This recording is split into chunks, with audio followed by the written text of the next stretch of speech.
The wife's rights. 1. Maintenance and residence. The wife's maintenance entails her incontestable right to food, drink, clothing, general care, and a suitable home, even if she is wealthy. How is the amount of maintenance calculated? The husband ought to spend on his wife in accordance with his means, without extravagance or miserliness.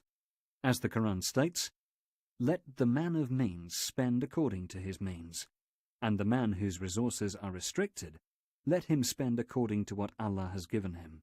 Allah puts no burden on any person beyond what He has given him."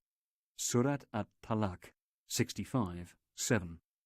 He must spend on her in kindness, without ever implying that he is doing her favours or humiliating her in any way whatsoever. Indeed, such maintenance is not a favour, but a duty he ought to discharge towards his wife in kindness, as the Quran clearly exhorts him. When a Muslim man fulfills his duty of supporting his wife and children, he will be rewarded abundantly by Allah. As the Prophet said, "When a man spends on his family, anticipating Allah's reward in the hereafter, this act of his will be counted as an act of charity."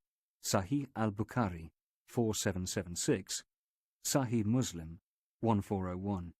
He also said, "You will be rewarded for whatever you spend for Allah's sake, even if it were a morsel of food which you put in your wife's mouth."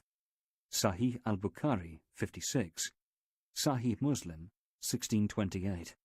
Those who refuse or neglect their duty to spend on their families, despite their ability to do so, will be committing a terrible sin for their negligence. As the Prophet said, "A man who neglects those who are under his care would surely be committing a sin." Sunan Abu Dawud 1692. 2. Living with them in kindness. This means showing good character, kindness, gentleness in word and deed, and putting up with the occasional faults and negligence. As the Quran states, "Live together with them courteously and in kindness." If you dislike them, it may well be that you dislike something in which Allah has placed a lot of good. Surat An-Nisa 4:19. The Prophet said, "The believers who have perfect faith are those with the best character, and the best of them are those who treat their women the best." Sunan At-Tirmidhi 1162. The believers who have perfect faith are those with the best character, and the best among you are those who treat their wives the best. Sunan At-Tirmidhi 2612, Musnad Ahmad 24677. The best of you are the kindest towards their wives, and I am the kindest amongst you to my wives. Sunan At-Tirmidhi 3895. One of the Prophet's companions once asked him, "Messenger of Allah, what is the right the wife of one of us has on him?" He said, "To feed her whenever you feed yourself, and to clothe her whenever you clothe yourself. Do not slap her across the face, revile her, or separate yourself from her, except in the house." Sunan Abu Dawud 2142. 3.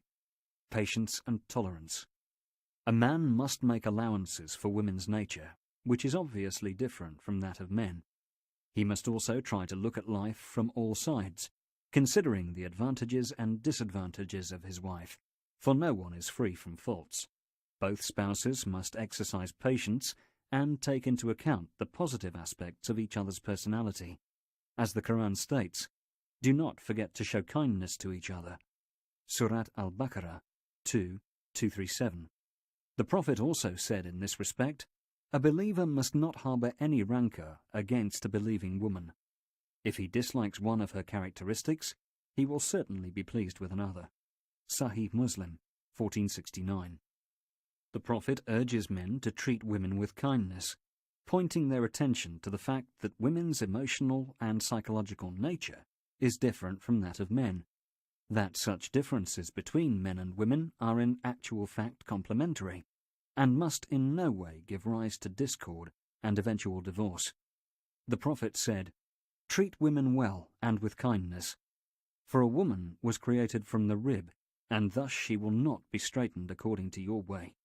If you want to enjoy her, you will have to enjoy her with her twist. If you try to straighten her, you will break her, and breaking her is divorcing her.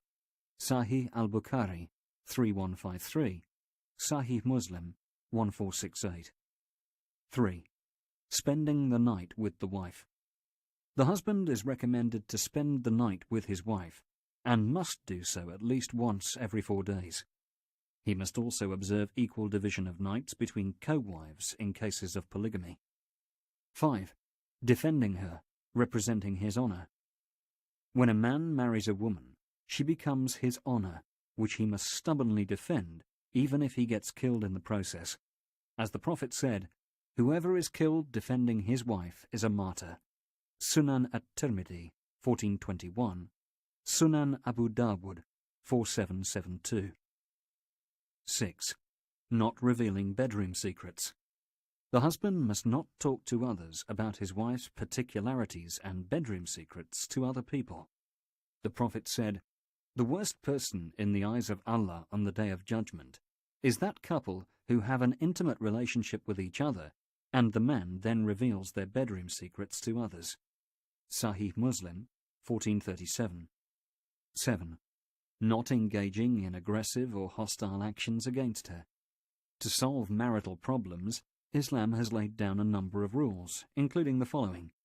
Problems may be solved through constructive dialogue and wisdom in order to correct mistakes.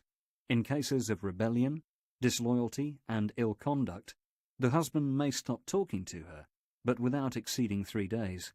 If this course of action does not seem to work, then he may temporarily abandon her in bed or abstain from the usual sexual intimacy, but without leaving the house.